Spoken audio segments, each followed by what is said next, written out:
पूरे साल ये लोग ओपिनियन पोल चला रहा था। ओपिनियन पोल और एग्जिट पोल समझिए, ये लोग ओपिनियन पोल चला रहा था। बीजेपी जीत रही है, बीजेपी की हवा बह रही है, बीजेपी की लहर चल रही है। वोटिंग से पहले जो दिखाते हैं उसको ओपिनियन पोल कहते हैं, और वोटिंग के बाद जो दिखाते हैं ओपिनियन पोल में ये होता है कि सीटों की संख्या नहीं बताते हैं। नमस्कार, मैं शंभू कुमार सिंह और आप देख रहे हैं नेशनल दस्तक। मैं आज एग्जिट पोल देख रहा था कि ये लोग कैसे करते हैं, क्या करते हैं, और टीवी अखबार की अब जो डर है वो साफ दिखने लगा है। आज सारे एग्जिट पोल ऐसे दिखाए जा रहे हैं जैसे उनको बहुजन समाज को भी जोड़ के रखना है, किसान, दलित, पिछड़े, आदिवासियों को भी जोड़ के रखना है चैनल से। इन लोग को पता चल गया है कि इस देश का 90% बहुसंख्यक आबादी जो है वो चैनल नहीं देख रहा है, इनके खिलाफ है, इन पर भरोसा ही नहीं करता है। सोचिए, इसीलिए अपनी साख बचाने के लिए चैनलों ने, एक तो सरकार से डर है। सोचिए, इन चैनलों की बेईमानी देखिए, पिछले 1 महीना से नहीं पूरे साल ये लोग ओपिनियन पोल चला रहा था। ओपिनियन पोल और एग्जिट पोल समझिए, ये लोग ओपिनियन पोल चला रहा था। बीजेपी जीत रही है, बीजेपी की हवा बह रही है, बीजेपी की लहर चल रही है। वोटिंग से पहले जो दिखाते हैं उसको ओपिनियन पोल कहते हैं, और वोटिंग के बाद जो दिखाते हैं ओपिनियन पोल में ये होता है कि सीटों की संख्या नहीं बताते हैं। बस ये बोलेंगे बीजेपी जीत रही है, फलाना ढिमकाना। अब जब वोटिंग हो गया उसको एग्जिट पोल बोलते हैं, अब उसकी सीटों की संख्या दिखाते हैं। अब तो वोटिंग हो चुकी है, उसके बाद भी इनका डर देखिए कि छत्तीसगढ़, राजस्थान, मध्य प्रदेश में कांग्रेस को भी जिता रहे हैं और बीजेपी को भी जिता रहे हैं। मतलब मार्जिन सीट 10 से 20 लेके जा रहे हैं। किसी भी चैनल की हिम्मत नहीं है कि कह दे कि बीजेपी जीत रही है। सोचिए, ये डर है। ये क्यों है, इसकी वजह बता रहा हूं। दरअसल दर्शकों ने इनका साथ छोड़ दिया है। इस देश के बहुसंख्यक आबादी को लगता है कि ये लोग झूठे हैं, फर्जी हैं, ये जातिवादी हैं और ये लोग बीजेपी का एजेंडा चलाते हैं, मनुवादी हैं।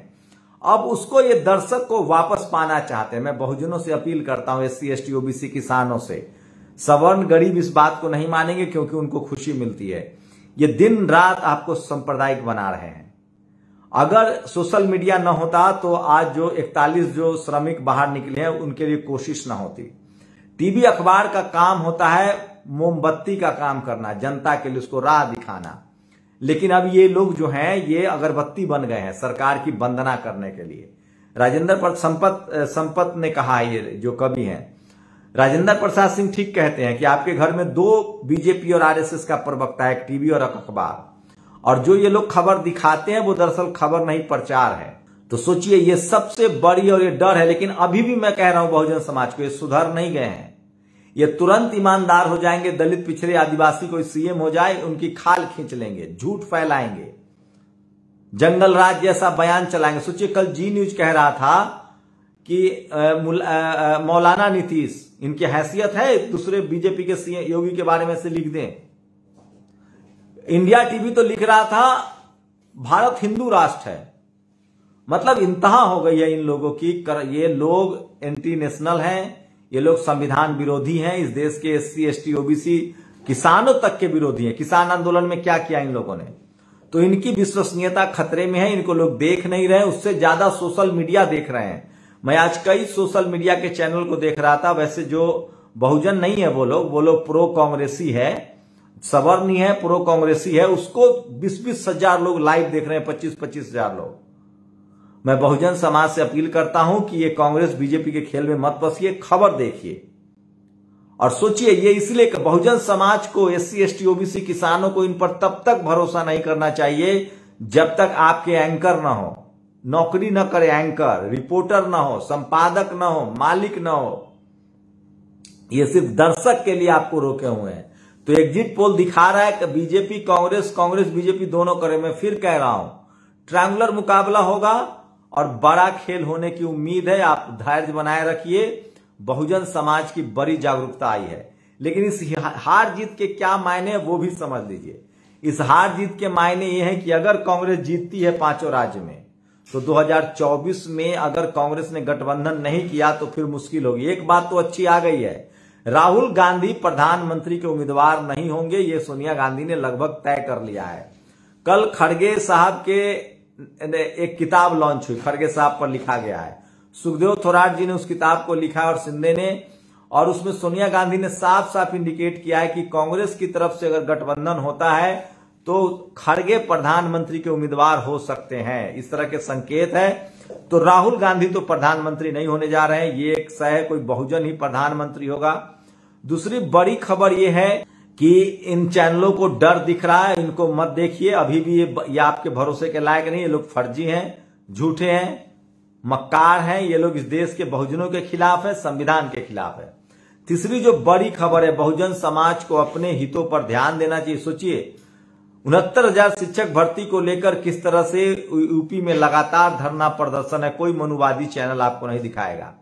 अभी भी बेरोजगारी, उसके बाद बेरोजगारी है, उसके बाद किसानों की स्थिति है, इन सबको दिखाने के लिए लोग तैयार नहीं है और ये सबसे बड़ी विडंबना है। और एग्जिट पोल के बहाने इनकी पोल पट्टी खुल रही है, इनसे जो दर्शक दूर हुए, इनकी कोशिश है कि उन दर्शकों को अपने पास खींचा जाए और इसीलिए तरह तरह के न ये बीजेपी को जिता रहे हैं, न कांग्रेस को जिता रहे हैं, ये दोनों को जिता रहे हैं क्योंकि इनकी विश्वसनीयता खतरे में है। और बहुजन समाज ने जिस तरह से प्रेशर बनाया है, अभी भी आपको इनको नहीं देखना पड़ेगा और जब तक आप लोग इनको देखते रहेंगे ये आपको बेवकूफ बनाते रहेंगे।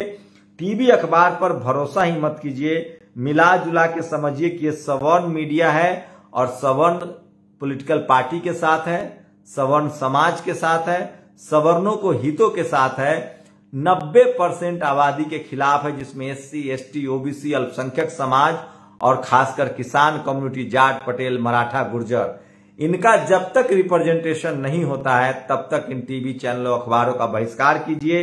ये लोग बिल्कुल विश्वसनीय नहीं है, इन पर भरोसा करना अपने पैरों पर कुल्हाड़ी मारना है। ये लोग जातियों का गिरोह है, ये लोग फर्जी है, झूठा है और ये लोग कोई सर्वे उर्वे नहीं करता, ये लोग तय करता है, पैसे लेता है, जाति की वजह से, धर्म के एजेंडे की वजह से ये लोग तय करता है कि जनता को गुमराह करना है और किसके पक्ष में हवा चलानी है। तो हवा चलाने के लिए ये लोग जो है सबसे पहले तो ओपिनियन पोल करता है और ओपिनियन पोल से हवा बनाता है और उसमें दलित, पिछड़े, आदिवासी, सपा, बसपा, आरजेडी, जेडीयू नेताओं के लिए जगह नहीं है, पॉलिटिकल पार्टियों के लिए जगह नहीं है। इसलिए मैं कह रहा हूं कि इन लोगों से परहेज कीजिए। और उसके बाद एग्जिट पोल में भी जो है ये लोग बिल्कुल कुछ भी नहीं दिखाता है, तो एग्जिट पोल का भी बहिष्कार कीजिए। बहुजन समाज में फिर कह रहा हूं, कांग्रेस बीजेपी बड़ी पार्टी नहीं है, कांग्रेस बीजेपी धनाढ्यों की पार्टी है, पैसे वाली पार्टी है। बड़ी पार्टी तो सपा, बसपा, आरजेडी, जेडीयू, ये सब पार्टियां हैं और मैं इसीलिए कह रहा हूं कि इनके खिलाफ एकजुट होइए, इनके खिलाफ खड़ा होइए और इनका बहिष्कार कीजिए। बहुजन समाज के खिलाफ अगर इस देश में अब सबसे अंतिम किला कोई है तो वो मीडिया है। हाईकोर्ट, सुप्रीम कोर्ट में भी आप जज हैं, वहां भी अब 3 सुप्रीम कोर्ट में जज हो गए हैं शेड्यूल कास्ट के। मीडिया एक ऐसी जगह है जहां एक भी SC, ST, OBC के लोग नहीं है। इसलिए मैं कह रहा हूं कि सबसे बड़ा जो मनुवादी का गढ़ है, मनुवादी किला है, वो टीवी अखबार है और जब तक आप इसका बहिष्कार नहीं करेंगे आपको न्याय नहीं मिलेगा। आप गांठ बांध कर लीजिए। तो अंतिम जो लड़ाई है बहुजन समाज की वो मीडिया के खिलाफ है और गोदी मीडिया साल भर पत्रकारिता के नाम पर कूड़ा परोसता है और आज के दिन आप उन्हें पत्रकार समझकर एग्जिट पोल देख रहे हैं। मैं कह सकता हूं कि आप टीवी स्क्रीन पर दिख रहे हैं, नतीजे से ज्यादा उनके चेहरों को पढ़िए, आपको सही एग्जिट पोल मिल जाएंगे। क्या ये बड़ी खबर नहीं है? सोचिए। तो सबसे बड़ी खबर बता रहा हूं, ये लोग झूठ बोलते हैं, ये लोग फर्जीवाड़ा करते हैं, ये लोग किसी भी कीमत पर सही नहीं है। ये बीजेपी के साथ है, थोड़ा बहुत कभी कांग्रेस के साथ हो जाएंगे। इस देश के 90% लोगों के तो ये खिलाफ हैं। ये आप लिख लीजिए, मान लीजिए। ये सबसे बड़ी बात बता रहा हूं। इनके सर्वे पर भरोसा मत कीजिए, ओपिनियन पोल बनाते हैं इसीलिए मैं कह रहा हूं कि टीवी अखबार इस देश के बहुजनों के खिलाफ है और इन पर बिल्कुल भरोसा मत कीजिए, इनको बिल्कुल मत देखिए, क्योंकि ये बहुजनों के संवैधानिक अधिकार के खिलाफ है। इनका बहिष्कार कीजिए। शुक्रिया। नेशनल दस्तक की आपसे गुजारिश है कि अगर इसको बचाना चाहते हैं तो नेशनल दस्तक को सब्सक्राइब करने के लिए रेड कलर के सब्सक्राइब बटन को दबाएं, फिर बेल आइकन की घंटी दबाएं। नेशनल दस्तक को बचाने के लिए बहुत जरूरी है कि हर खबर को शेयर करें, लाइक करें, कमेंट जरूर करें।